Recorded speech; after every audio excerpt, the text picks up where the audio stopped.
এই দেখো বন্ধুরা, ছেলেটাকে আমি বলছি বিয়ে করতে, তাহলে রুটি পেলে খেতে হবে না।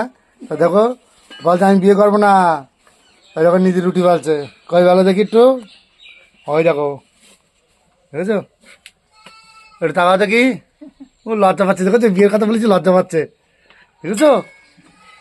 দেখো রান্না হচ্ছে এখন ফুলকপি দিয়ে, শিঙি মাছ দিয়ে, চ্যাং মাছ দিয়ে, আর এদিকে রুটি। ভাত হয়ে গেছে, আমার খাওয়া হয়ে গেছে। আমি দোকানে চলে যাব এখন, আর বেশি সময় থাকবো না, বুঝতে পেরেছো। এই দেখো আর ভাগনা কত সুন্দর রুটি বাজে তাকাচ্ছে, দেখেছো। তুমি কিছু বলবা বাবু? ও আমার মাথা, আচ্ছা। তো তোমার শাড়িটা দেবো তোমার, হ্যাঁ বলো। ওই দেখো দেবে না বলছে, দেখো কি অবস্থা। আর ওই দেখো এইসব রুটি বেলেছে কিন্তু, ও একা একা বেলেছে, কত সুন্দর হয়েছে দেখো। এই দেখো আগুন চলছে, দেখো দাদা করে আগুন জ্বলছে। তো আজকে এটুকু থাকলো, বাই, ভালো থাকবেন। দোকানে বলছো।